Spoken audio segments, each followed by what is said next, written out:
인간은 여러분 사회적인 동물이다라는 말이 있어요. 한번 좀 들어보셨죠? 아리스토텔레스가 한 말이에요. 유명한 철학자죠. 근데 그가 이렇게 인간은 사회적인 동물이다 말을 하면서 부연 설명을 덧붙였어요. 이렇게 말을 했습니다. 인간은 본래 너무 불완전한 존재이기 때문에 공동체 안에서만 완전해지고 온전해질 수 있다. 그러니까 그의 주장은 이런 거예요. 인간은 누구에게나 공동체, 함께할 사람이 필요하다 이런 말입니다. 여러분 동의하시는지 모르겠어요. 저는 여러분이 동의하든 안 하든 이게 진리라고 생각해요. 왜냐하면 사실은 제 생각과 제 주장이 아니라 성경에 이렇게 기록되어 있기 때문입니다. 하나님께서 사람을 창조하실 때 사람을 어떤 존재로 창조하셨냐면요.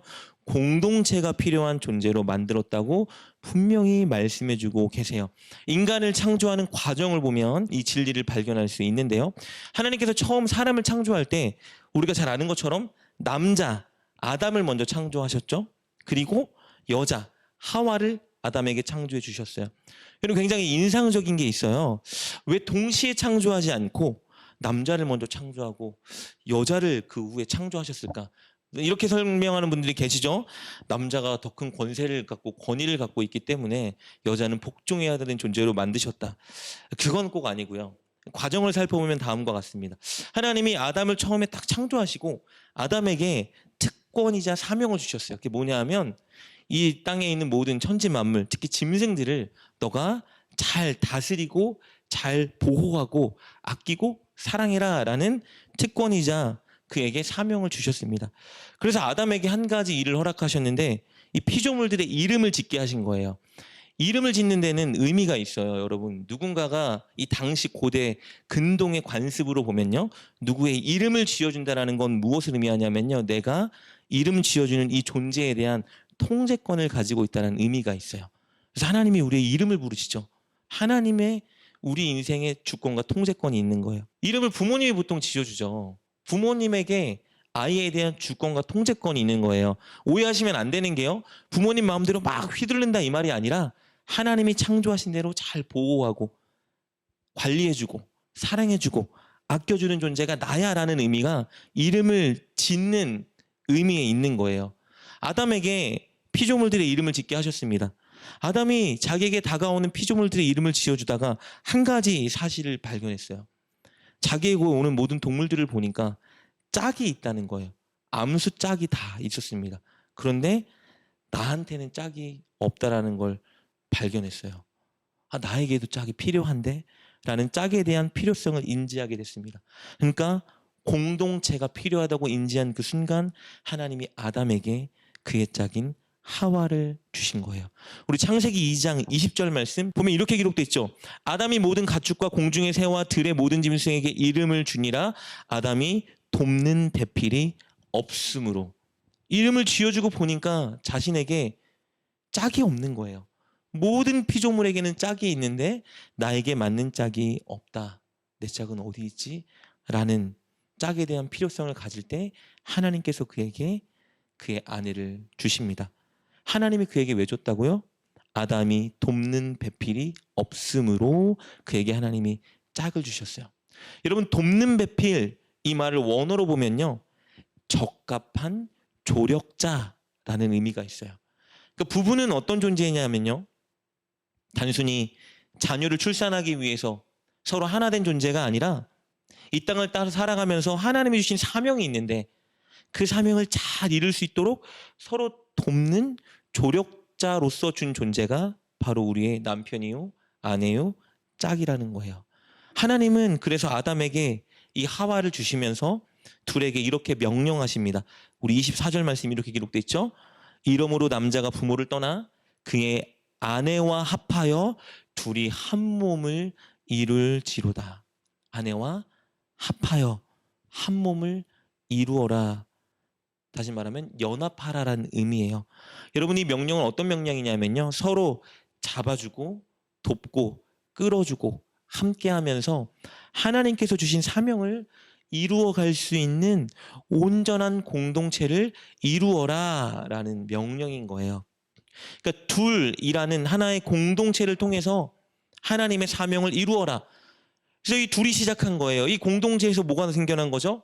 자녀가 태어나면서 가족이라는 공동체, 친족이라는 공동체, 그리고 또 다른 공동체들이 생겨나기 시작한 겁니다. 그래서 우리가 살아가는 여러분, 이 모든 세상에는요, 공동체가 있는 거예요. 무엇을 하건 우리 혼자의 힘으로 할 수는 없어요. 그래서 무엇이 있죠? 가정이 있고, 학교가 있고, 사업장이 있고, 회사가 있고, 교회가 있고, 나라라는 공동체가 있는 것입니다. 여러분, 그런 이 공동체들을 올바로 작동시키는 원리는 무엇일까요? 하나님이 주신 명령이에요. 어떤 명령이었죠? 연합하고 하나가 되어라. 돕고 잡아주고 서로 책임지고 공동의 목표, 즉 하나님이 주신 사명을 붙들고 함께 나아가라. 이것을 붙잡고 살아가면 여러분, 어떤 공동체든지 그 공동체는 건강한 공동체요, 행복한 공동체요, 성공하는 공동체가 될 수 있습니다. 성경은 처음 이 땅이 인간이 만들어진 스토리부터 이 공동체에 대한 이야기를 꺼내요. 그리고 줄곧 구약부터 신약까지 우리에게 공동체를 근거로 두 가지 사명이 있다고 말해줘요. 첫째는 무엇이냐면요, 우리의 가정을 이런 공동체로 만들라고 말씀하세요. 특히 사도 바울이 쓴 서신서를 보면요, 가정의 중요성을 굉장히 많이 언급하고 있어요. 부모와 자녀 간에, 부부 간에 여러분 서로 온전하게 연합하고 하나 되는 모습이 있어야 된다라고 성경은 말해주고 있어요. 그래서 가정을 내팽겨치고 교회 생활을 열심히 하거나 가정을 내팽겨치고 사회생활을 열심히 하는 건 올바른 게 아니에요. 왜냐하면 하나님이 우리에게 말씀해 주신 올바른 삶은 먼저 가정을 올바르게 연합시키고 하나 되는 삶을 살라는 사명이기 때문이에요. 그리고 이 사명과 더불어서 두 번째 사명이 우리에게 주셨는데요, 그것은 무엇이냐면요, 교회를 바로 건강한 공동체로 만들라고 하나님은 분명히 우리에게 말씀해 주고 계십니다. 그러니까 모든 공동체, 우리가 일하는 직장까지도 여러분 올바른 공동체로 만들긴 해야 되는데, 우리에게 무조건 전적으로 두 가지만큼은 하나님이 명령해 주신 대로 건강한 공동체로 만들어 가야 되는데, 그것이 어디라고요? 가정과 교회라는 거예요. 바울이 에베소서를 통해서 에베소 교회에게 명령을 내립니다. 우리 에베소서 5장 31절 32절 보면 우리가 방금 읽었던 창세기 말씀이 그대로 나와요. 이렇게 기록되어 있죠. 그러므로 사람이 부모를 떠나 그의 아내와 합하여 그 둘이 한 육체가 될지니, 가정은, 부부는 하나 되는 연합의 공동체가 되어야 된다라고 말해요. 그러면서 한 가지를 더 끄집어내죠. 뭐라고요? 나는 그리스도와 교회에 대하여 말하노라.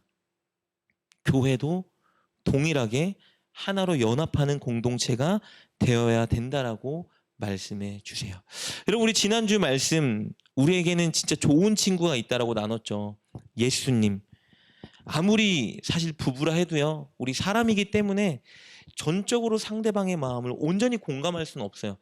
우리 사람이기 때문에 부모가 자식을 너무 사랑하지만 부모가 자식의 온전한 마음을 이해할 수는 없어요. 자식도 마찬가지죠. 아무리 친한 베프라 해도 진짜 내 마음을 100% 공감하고 이해할 수는 없어요. 사람이기 때문에 어쩔 수 없습니다. 그런데 예수님은 여러분, 우리 안에 거하면서 우리의 모든 감정, 우리의 모든 아픔 다 알고 계시고 다 공감하고 다 이해하고 계세요. 예수님께는 숨길 것도 없고요, 가릴 것도 없어요. 다 알고 계시기 때문입니다. 그래서 예수님은 우리의 좋은 친구라 그랬죠. 그리고 예수님은 당신의 모든 계획을 하나도 숨김없이 우리에게 다 알려주세요. 그게 바로 성경이라 그랬죠. 성경에는 예수님의 계획, 예수님의 마음, 예수님의 뜻, 우리를 향한 예수님의 본심이 다 담겨 있어요. 이걸 우리에게 다 주셨어요. 우리를 친구라 여기시기 때문이에요. 그리고 마지막으로 어떤 일을 하셨다 그랬죠? 우리에게 목숨을 주셨어요. 세상에서 가장 큰 사랑은 친구가 친구를 위해 목숨을 내놓는 것이라고 본인께서 요한복음 15장에 말씀하셔 놓고 우리를 위해서 목숨을 내어 놓으셨어요. 무슨 의미죠? 내가 너희를 가장 사랑하는 너의 가장 좋은 친구야라고 말씀해 주신 거예요.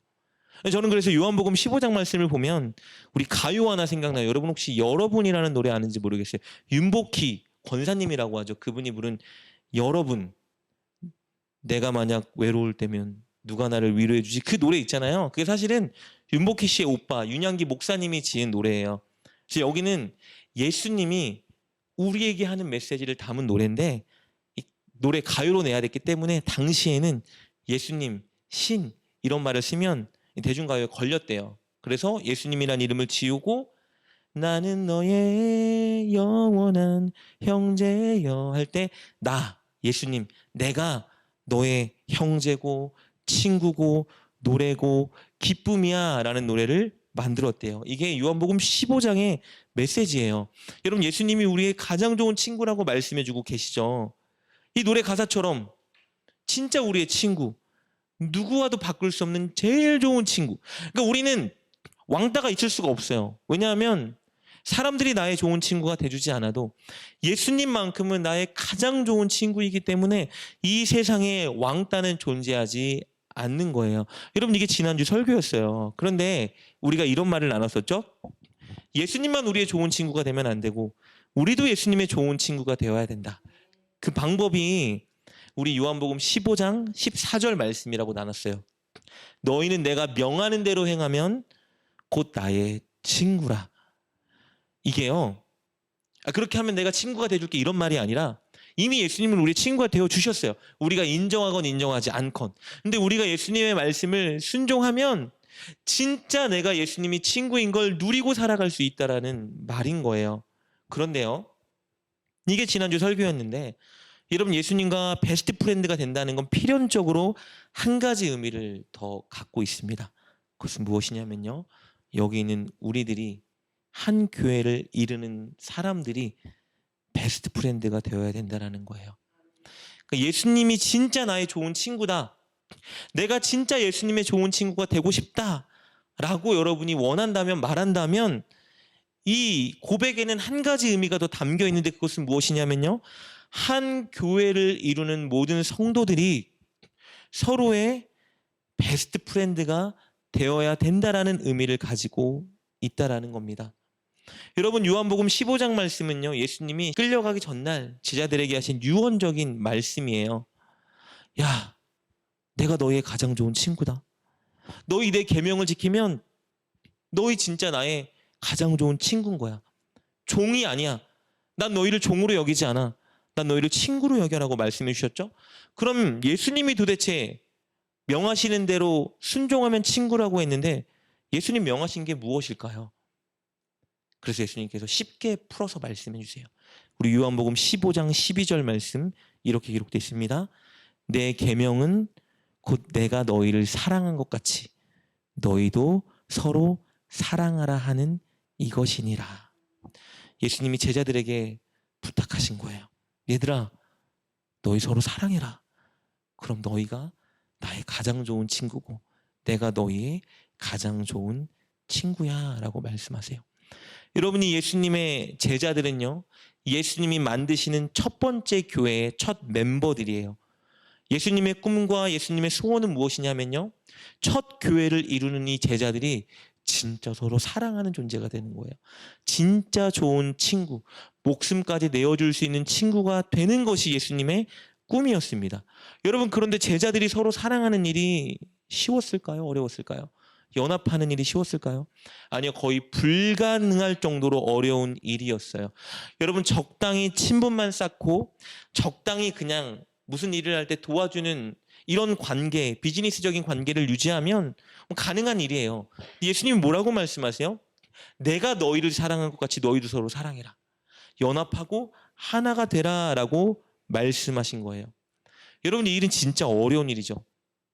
적당히 선을 긋고 적당히 다가가고 원만한 관계를 유지하면 여러분 그렇게 어려운 일은 아닙니다. 그런데 그 선을 넘어서 서로가 서로의 인생에 책임을 지고 간섭하고 가까운 존재가 되는 일은 진짜 쉬운 일이 아니에요. 왜냐하면 우리의 다름 때문이죠.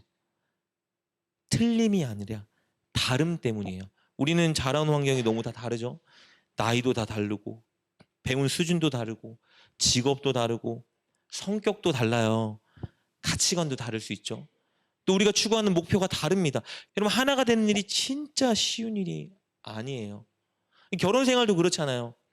서로가 막 연애하고 막 너무 좋아하고 우리 죽기까지 사랑하겠습니다 하지만 살을 부대끼고 살아가다 보면 진짜 쉬운 일이 아니죠. 서로 용납해야 되죠.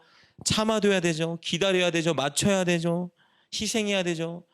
뭐 치약 하나 짜는 것까지도 가운데 누르지 말고 뒤부터 눌러라. 여러분 여러 가지 참고 버리고 기다리고 맞춰야 될 게 너무나 많이 있어요.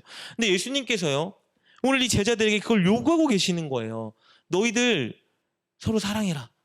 부부처럼 가정처럼 서로 연합해서 하나가 되어라 라고 말하고 있는 겁니다. 이 일 때문에 예수님이 공생의 3년 동안 그들과 동고동락하신 거예요. 여러분 서로 동고동락하면 볼장 다 보게 되죠. 보이지 않는 가면을 쓸 수가 없어요. 나를 숨길 수가 없죠. 3년 같이 살면 같이 자고 같이 먹고 같이 배우고 같이 살면요. 숨길 수 있는 게 하나도 없어요. 내 치부가 다 드러나죠. 이미지를 관리할 수가 없어요. 그래서 예수님이 3년 동안 이 12명을 데리고 동고동락하신 거예요. 서로의 치부, 서로의 연약함, 서로의 부족함을 다 까발리게 만드신 거예요. 그리고 서로 이해하고 용납하고 끌어주고 사랑해라. 근데 3년 동안 동고동락하니까 이들이 더 하나가 될 수 없는 거예요. 나랑 너무 다르거든. 나랑 수준이 다르거든요. 나랑 생각이 다른 거예요. 그래서 이 12명의 제자들도요. 서로 질투했어요. 서로 더 높은 자리에 올라가겠다 꿈을 꾸고 있었다니까요. 여러분 베드로가 예수님의 수제자죠. 베드로가 뭐라고 고백하는지 아세요? 베드로가 이렇게 말합니다. 예수님, 주님, 여기 있는 다른 제자들보다 제가 예수님을 더 사랑합니다. 여러분 이 고백에는 어떤 의미가 깔려 있죠? 얘네보다 제가 나아요 라고 말하는 거예요. 뭐라고 말했는지 아세요? 주님, 다 버리고 예수님을 배반하고 떠나도 저는 안 그래요 라고 말했다니까요. 나는 얘네보다 훨씬 나은 존재예요 라고 베드로가 말했어요. 3년 동안 같이 살았는데 예수님의 마음을 전혀 이해 못하는 고백인 거예요. 스스로는 믿음의 고백이라 말했지만 예수님의 마음을 후벼 파는 고백을 하고 있었던 거죠. 예수님이 십자가에 못 박히기 바로 직전에 예수님의 두 제자의 어머니가 예수님을 찾아와요. 뭐라고 말하냐면요. 예수님, 제가 예수님을 보니까 예수님은 보통 인물이 아닙니다. 예수님은 로마를 무찌르고 왕에 오를 분이에요. 한 가지 부탁이 있는데 그때 예수님이 왕이 되면요.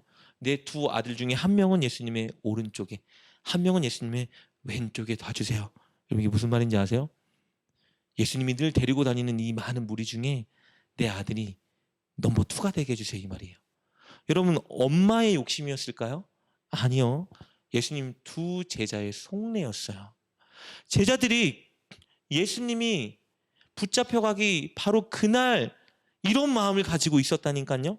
3년 동안 하나로 만들기 위해서 예수님이 늘 붙들고 다녔는데 이들이 마음속에는 다른 마음을 품고 있었던 거예요. 내가 얘네보다 더 낫고 나는 얘네랑 다르고 나는 얘네랑 함께하지 않을 거고 우린 아니야. 같지 않아. 그들만의 선을 그어놓고 있었던 거예요. 연합이 이루어지지 않았죠. 여러분 그런데 사실은 교회가 어쩌면 이런 모습일 수 있어요. 다른 분 때문에 시험 든 분, 교회에 불만이 있는 분, 저한테 이런 말들 많이 하셨어요. 집사인데 권사인데 그분 왜 그런지 모르겠어요. 교회 사랑이 없어요. 교회 진짜 속내를 털어놓고 나눌 수 있는 사람이 없어요. 이렇게들 말씀하세요. 여러분 굉장히 안타까운 현실이죠. 교회가 연합이 안 돼요.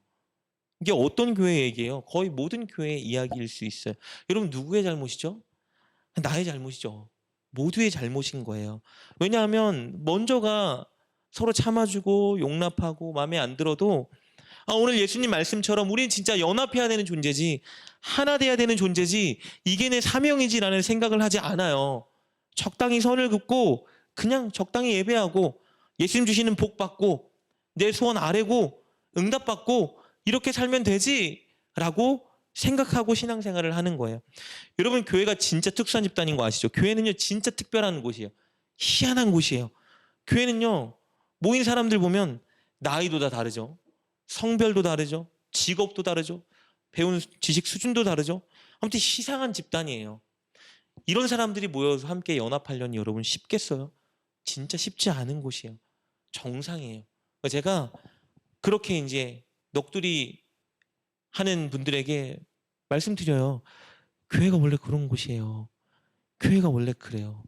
교회가 내 마음에 들지 않는 분이 많고 교회 다니다 보면 시험 들 일이 너무 많고 정말 저 사람이 너무 밉기도 하고 저 사람과 함께 가야 되나 이런 마음이 드는 곳이 여러분 사실 교회잖아요. 교회가 그런 곳이에요. 그런데 명심해야 될 진리가 있다는 거예요. 진짜 교회는 그런 곳이 맞는데요. 그런데 예수님이 원하는 게 있다는 거예요. 뭘 원한다고요? 그런 우리가 서로 연합하고 하나 되는, 서로 베스트 프렌드가 되는 그런 삶을 추구하고 노력하는 걸 예수님이 원한다는 거예요. 그게 우리에게 주신 사명이라는 겁니다. 그래서 신앙생활이 너무 어렵죠. 여러분, 신앙생활은 어쩌면 제일 어려워요. 저도 뭐 회사도 다녀보고 학교도 다녀보고 많이 해봤지만 교회만큼 인간관계 잘 쌓기 어려운 곳이 없어요. 적당히 관계 유지하고 내 거 잘 챙기고 아까 말씀드린 것처럼 하나님께 복 받으면 되지 하고 신앙생활하면 그렇게 어렵진 않거든요. 근데 진짜 하나님 믿는 사람처럼 살아가려면, 교회 진짜 잘 세워보려고 노력하려면 왜 이렇게 힘든지, 여러분, 진짜 교회는 힘든 곳입니다. 사람 때문에 힘들어요. 하나님 때문에 힘든 게 아니라, 예수님 때문에 힘든 게 아니라 사람 때문에 진짜 힘든 곳이 교회예요. 그런데 예수님이 뭐라고 말씀하세요? 예수님 다 아세요. 그렇게 살려면 힘든 거 예수님이 더 잘 아세요. 그런데 예수님이 말씀하시는 거예요. 내가 너희 사랑한 것처럼 너희 서로 사랑해라. 여러분, 12제자가 어떤 마음을 품고 있는지 예수님이 너무 잘 알았거든요. 마음이 막 찢어지는 거예요. 아, 이렇게 내가 3년 동안 서로 사랑해라, 동거동락해라, 내가 보여주고 참아주고 인내하고 용서하는 거 다 보여줬는데, 아, 얘네가 내가 죽기 전날 밤까지도 지가 더 높은 사람이다, 내가 넘버 투가 될 것이다, 나는 얘네랑 다르다, 나는 차원이 다른 사람이다, 같이 있지만 얘네랑 섞이지 않을 거예요 라고 말하는 이 모습을 보면서 예수님이 어떤 마음을 가졌을까요? 더 잘 알았다고요. 근데 예수님이 뭐라고 말씀하시는 거예요? 불가능할 것 같은 말을 얘네에게 하는 거예요. 내가 사랑한 것처럼 너희 서로 사랑해라. 알겠지? 서로 연합하는 한 공동체가 되어라 말씀하시고 붙잡혀 가십니다. 그리고 아주 등이 채찍질로 난도질 당하고 십자가를 지고 십자가에 박혀 매달려 계셨어요. 그때 예수님의 어머니 마리아가 뒤따라가면서 눈물을 흘리며 예수님을 쳐다보죠. 그리고 그때 예수님의 제자 요한도 함께 했어요. 요한복음 19장 26절 27절을 보면요, 십자가에 달린 예수님이 자신을 보고 울고 있는 어머니 마리아, 그리고 그 옆에 있는 제자 요한을 보면서 그들에게 이렇게 말씀하십니다. 제가 읽어볼게요. 예수께서 자기의 어머니와 사랑하시는 제자가 곁에 서 있는 것을 보시고 자기 어머니께 말씀하되 여자여 보소서 아들이니이다 하시고 또 제자에게 이르되 보라 내 어머니라 하신대 그때부터 그 제자가 자기 집에 모시니라. 여러분, 이렇게 말한 거예요. 예수님의 제자가 있었어요. 예수님의 어머니도 계셨어요. 어머니에게 먼저 이렇게 말합니다. 어머니, 제가 어머니를 너무 사랑합니다 이렇게 말하지 않고 어머니에게 어머니, 옆에 있는 요한을 보세요. 어머니의 새 아들입니다. 그리고 요한에게 말합니다. 요한아, 옆에 있는 내 어머니를 봐라. 이제 너의 어머니다 라고 말하는 거예요. 여러분, 요한에게는 원래 자기 어머니가 있어요. 마리아에게도 예수님 말고 다른 아들들이 있어요. 근데 뭐라고 말씀하세요? 이제 네 어머니다. 이제 어머니의 아들입니다 라고 말해요. 무슨 의미일까요, 여러분? 서로 사랑하라는 의미예요. 교회는, 예수님의 공동체는 어떤 곳이 돼야 되는 곳이냐? 가족처럼 서로 책임지고 사랑하는 곳이 되어야 된다라고 말씀하고 계신 거예요. 그러자 요한이 어떡합니까? 그 제자가 자기 집에 모시니라 라고 말하고 있죠. 마리아가 자기 아들들 버리고 요한을 아들 삼았다는 얘기가 아니에요. 서로 진짜 사랑하는, 연합하는, 책임지는 가족 공동체가 되었다는 말입니다. 여러분, 가족이 마음에 안 든다고 서운하게 했다고 헤어지나요? 아니죠. 그럴 수 없죠. 물론 너무 힘들게 하고 너무 괴롭게 하면 진짜 이웃보다 못한 가족들도 있겠죠. 그런데 하나님이 우리에게 원하시는 건 가족이니까 그들을 위해 기도하고 그들을 용서해 주는 게 하나님의 뜻 아닐까요? 여러분, 뭐라고 말씀하시냐면요, 우리 교회를 세우시고 우리 서로에게 말씀하시는 거예요. 이제 네 어미다, 네 동생이다. 여러분, 교회에 오는 순간 여러분 한 가지를 아셔야 돼요. 내 가족이 생긴 거예요. 새로운 가족. 마음에 안 들 수도 있어요. 나랑 달라서 싫을 수도 있어요. 여러분, 그런데 교회에 오면요, 이제 내 가족이 생긴 거예요. 새 가족. 내 마음에 들건 안 들건 내 동생이 생긴 거고, 내 딸이 생긴 거고, 내 오빠가 생긴 거고, 여러분 우리 함께하는 가족이 생긴 거예요. 이게 바로 교회예요. 예수님이 이것을 말씀해 주신 겁니다. 그렇다면 끝으로 이제 여러분과 나누고 싶은 것은 이거예요. 아 그래 알겠는데 그럼 우리 하나 되고 사랑하고 연합해야 된다. 근데 이게 쉬운 일이 아니잖아요, 여러분. 이게 어렵다니까요. 아 그래 내가 그래 오늘 말씀 들었으니까 아 서로 사랑해 보자 했는데 너무 꼴보기 싫은 거예요. 너무 마음에 안 드는 거예요. 너무 쏘는 말을 나한테 한 거예요. 그럼 어떻게 가족이 됩니까? 그럼 그 순간 또 어떤 마음이 들어요? 아휴 가족 같은 소리 하고 있네. 저 인간 때문에 교회 안 나간다. 이러는 게 우리의 모습이잖아요, 사실. 근데 예수님께서 그래서 비결을 말씀해 주셨어요. 이미 우리가 읽었던 말씀입니다. 우리 요한복음 15장 14절 12절 이렇게 기록돼 있죠. 너희는 내가 명하는 대로 행하면 곧 나의 친구라. 내 계명은 곧 내가 너희를 사랑한 것 같이 너희도 서로 사랑하라 하는 이것이니라. 여러분 우리가 어떻게 마음에 안 들고 또 나와 너무 다른데 가족 같은 공동체가 될 수 있죠. 첫째 비결은 뭐냐면요. 이게 예수님의 부탁이자 명령이라는 것을 기억해야 되는 거예요. 무슨 말이냐? 상대방이 마음에 들고 상대방이 나한테 잘해서 내가 좋은 친구가 돼주는 게 아니라요. 예수님의 명령이기 때문에 예수님의 부탁이기 때문에 내가 좋은 친구가 돼주는 거예요. 왜? 내 가장 좋은 친구, 나를 위해 목숨까지 내놓은 내 가장 좋은 친구 예수님이 나에게 부탁한 거예요. 야, 옆에 있는 자매, 옆에 있는 형제, 너의 좋은 친구, 너의 형제요, 너의 자매요, 너의 가족처럼 좀 여겨줘라. 상대방을 받아주고 상대방을 용납해주고 좀 참아주고 연합하면 안 되겠니라고 예수님이 우리에게 부탁하고 있는 거예요. 우리가 왜 서로 연합하지 못하냐면요. 상대의 모습을 바라보기 때문이에요. 우리의 기준을 가지고 세상의 기준을 가지고 바라보니까 나보다 잘난 것도 없고 그렇다고 착하지도 않고 그렇다고 뭐 가족같이 지낼 만한 건덕지도 없고 그러니까 연합하고 사랑하고 싶지 않죠. 근데 여러분 예수님이 말씀하신 거예요. 예수님이 부탁한 거예요. 우리에게 모든 생명까지 다 내놓으신 그분이 우리에게 부탁하는 거예요. 너가 좀 해주면 안 되겠니?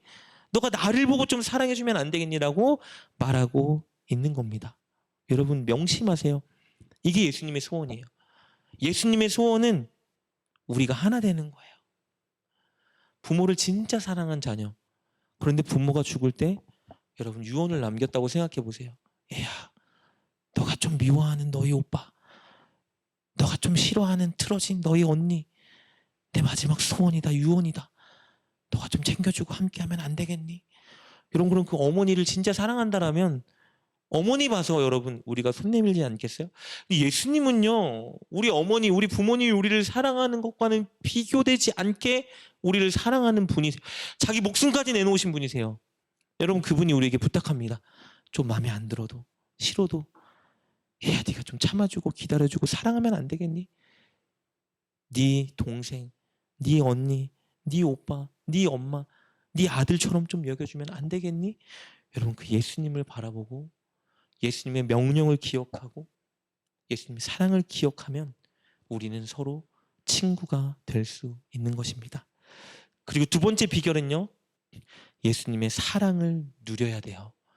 여러분 예수님께서 뭐라고 말씀하셨죠?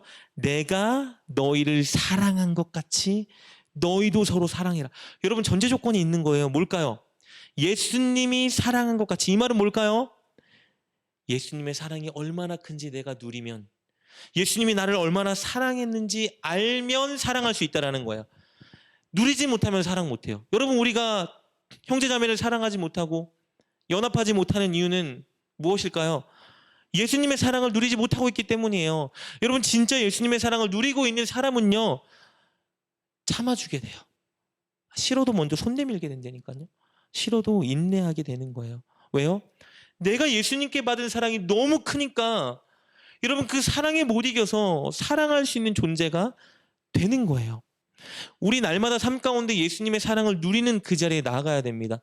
그게 예배일 수도 있고요. 그게 기도일 수도 있고요. 그게 찬양일 수도 있고요. 무엇이 됐든지 간에 여러분 우리는 날마다 예수님의 사랑을 누리는 그 자리에 서야 돼요. 여러분 개인적으로 기도 많이 하시고 뭐 교회를 못 나와도 돼요. 새벽 예배를 못 나와도 좋아요. 여러분 대신에 그 자리가 어느 곳이든 여러분 삶의 현장에서 예수님의 사랑을 누리고 예수님의 사랑을 묵상하고 예수님께 기도하는 시간은 여러분이 확보하셔야 됩니다. 그래야만 예수님의 사랑, 나를 향한 예수님의 큰 사랑을 우리가 놓치지 않고 붙잡고 살아갈 수 있기 때문이에요. 전도사 시절에 여러분 제가 중고등부 아이들을 섬기는데 너무 힘든 거예요. 맨날 밥도 사주고 연락하고 끄집어 오면 힘들게 수련회 데리고 가면 은혜 받고 하나님 사랑합니다, 전도사님 고마워요 했던 친구들이 또 다음 날이면 연락을 안 받고, 약속을 했는데 교회 안 나오고, 얘들아 다음 주에 교회 나올까지 전날 집 앞에 찾아가서 밥을 사주고 교회 나갈게요, 다음 날 되면 연락 안 받고, 이런 일이 계속 반복되다 보니까 뭐 일주일, 한 달, 세 달, 6달, 1년, 그러니까 이제 마음 안에 기대가 별로 안 되는 거죠. 하나님께 기도했어요. 하나님, 힘듭니다. 얄미워요. 솔직히 얄미워요. 하나님 진짜 저렇게 어떻게 저렇게 약속도 안 지키고 신실하지 못한 아이들만 보내주십니까 했는데, 와, 하나님이 저에게 이런 마음을 주시는 거예요. 너가 나한테 그런 존재였잖아. 난 한 번도 너를 포기한 적이 없다. 너가 교회 나오지 않을 때도, 심지어 지금 너가 나를 사랑하고 믿는다고 말하면서 죄를 짓고 내가 원하는 자리에 서지 않을 때도 난 늘 너를 사랑해. 늘 너를 기다리고 늘 너와 함께 했고 늘 너의 좋은 친구 아니니? 너도 그렇게 해주면 안 될까? 저한테 이렇게 말씀해 주시는 것 같았어요. 너무 부끄럽더라고요. 하나님은 늘 참아주시는데, 하나님 늘 기다리시는데, 지금도, 아니 아이들이 사실 저에게 하는 그 불신실한 모습이 제가 하나님께 하는 불신실한 모습이에요.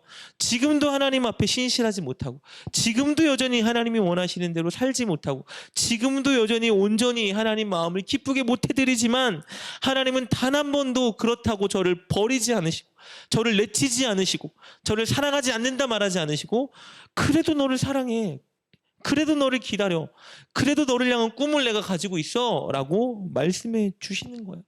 엄청 회개했습니다. 하나님 죄송합니다. 저도 하나님이 저에게 하신 대로 저 아이들에게 해볼게요. 물론 사람이기 때문에 또 얄미워질 때가 있죠. 사람이기 때문에 또 미울 때가 있어요. 사람이기 때문에 또 싫을 때가 있어요. 여러분, 그러면 또 어느 자리에 나가야 돼요? 예수님의 사랑을 볼 수 있는 자리로 나가면 되는 거예요. 그러면 또 회개하게 되겠죠.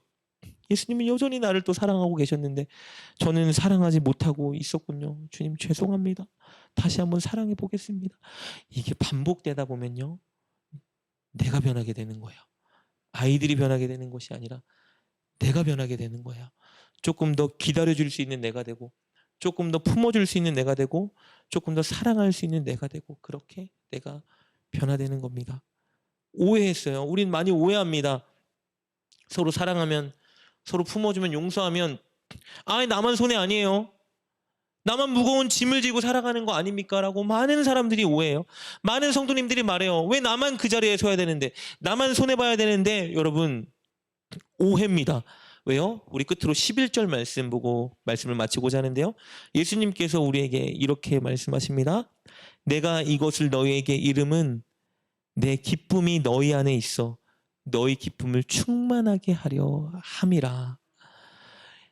너네 고생시키려고 하는 게 아니라, 야 너네만 손해보게 하려고 하는 게 아니라, 내가 누리는 기쁨을 너희가 누리게 하려고 서로 사랑하라고 하는 거야 라고 말씀하시죠. 이게 예수님의 본심이에요. 제가 가장 좋아하는 말, 예수님은 우리를 피해자의 자리로 내모는 게 아니라요, 예수님은 우리를 수혜자의 자리로 내모시는 분인 거예요. 뭔가 할 때, 섬길 때, 참을 때, 인내할 때, 맞아요, 세상의 관점으로 보면 우리가 피해자죠. 우리만 손해보죠. 아니라니까요. 예수님이 우리 안에 주시는 기쁨이 있고요, 예수님이 우리 인생을 책임져 주시는 놀라운 기적이 그 안에 발생합니다. 예수님은 결코 우리를 피해자의 자리로 내몰지 않으세요. 우리의 가장 좋은 친구, 우리를 위해 목숨까지 내놓으신 그분이 왜 우리를 피해자의 자리로 내모시겠어요? 우리를 수혜자의 자리로 내모신다니까요. 제일 기쁨을 느끼고 세상 어떤 사람도 느끼지 못한, 맛보지 못하는 평안과 기쁨과 소망을 우리에게 주시려고 우리를 그 자리로 보내시는 거예요. 서로 사랑해라. 너의 형제, 너의 자매, 너의 엄마로 여겨주고 함께 연합하고 아름다운 공동체를 만들어 가라. 그런 사람 안에 진짜 기쁨과 진짜 평안과 진짜 소망과 세상에서 볼 수 없는 하나님의 꿈이 넘쳐나게 되는 것입니다. 사랑하는 여러분, 우리가 서로 사랑할 수 있었으면 진짜 좋겠어요.